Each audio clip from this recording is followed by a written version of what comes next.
আজকের সাংবাদিক সম্মেলন করার মূলত আমাদের উদ্দেশ্য ছিল আগামী দিনে টিএসপির রাজনৈতিক কর্মসূচি কী হবে এবং কিভাবে আমরা আন্দোলন করব সেই বিষয়বস্তু নিয়েই আমাদের আজকে সাংবাদিক সম্মেলনের আহ্বান। তো এর সাথে সাথে যেহেতু বর্তমানে যে রাজনৈতিক পরিস্থিতি যেটা রিসেন্টলি মথা এবং কেন্দ্রীয় সরকার স্টেট গভর্নমেন্ট সহ যে ত্রিপাক্ষিক চুক্তি ওই প্রসঙ্গতেও উঠে এসেছে। তো না বললেও সেটা অনেকেই প্রশ্ন করে আমাদেরকে, সেটা নিয়েও আমাদের একটু পার্টি তরফ থেকে উত্তর দিতে হয়। সেই জন্যে আজকে আমাদের এই আহ্বানটা। লোকসভা নির্বাচনে আপনাদের কি স্ট্যান্ড থাকছে? দেখুন, যে কোনো রাজনৈতিক দলের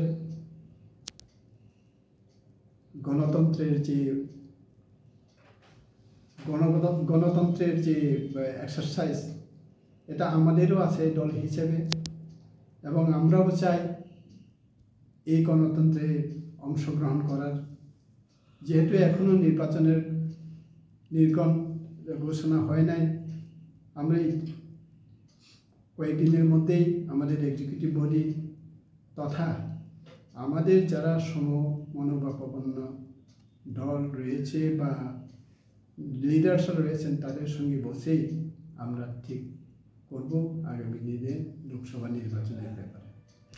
আচ্ছা, আপনি কি বলতে চাইছেন যে এই যে আগেও তো আইপিএফটি যেই স্রোতে চলছিল ঠিক স্রোতেই চলছে মথা?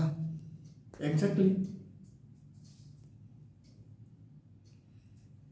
কিন্তু মথা তো বেশি দিন আর চলে। 2023-এ হয়েছে, আজকে 2024-এ প্রথম দিকেই বিরোধী দল থেকে ট্রেজারি বেঞ্চে যোগ দিয়েছে। এটা একটা ঐতিহাসিক।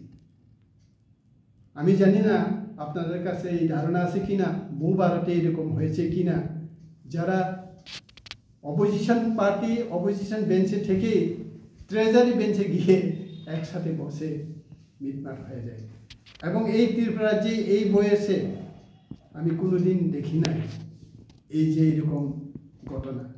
সুতরাং এটাকে বলতে পারে আমরা ঐতিহাসিক, কিন্তু এই যে চুক্তি এটা ঐতিহাসিক না।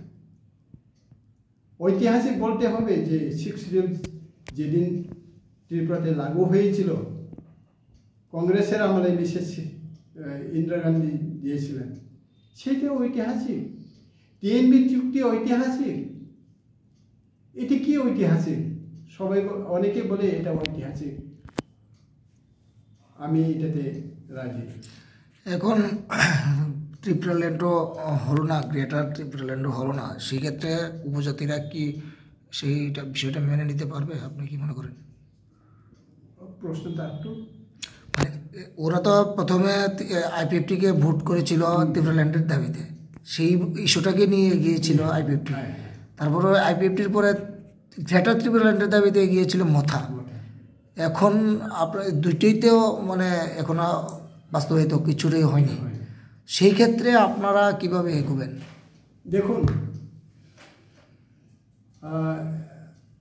এটা একটা it is a process, ongoing process. IPFT পারল না, গ্রেটার ত্রিপুরাল্যান্ড নামে ত্রিপুরা মথা করলো, অর্থাৎ প্রথমে ত্রিপুরা, এরপর হয়ে গেল ত্রিপুরা মথা। ত্রিপুরা মথাও এখন যে অ্যাকর্ড নিয়ে এসে পরবর্তী সময়ে তারা কোনো দিন গ্রেটার ত্রিপুরাল্যান্ডের দাবি করতে পারবে না। না, ঠিক আছে, গ্রেটার ত্রিপুরাল্যান্ড আর ত্রিপুরাল্যান্ড, আমরা তো বলি ত্রিপুরাল্যান্ডে আমরাও চাই, ত্রিপুরাল্যান্ডটা করতে হবে।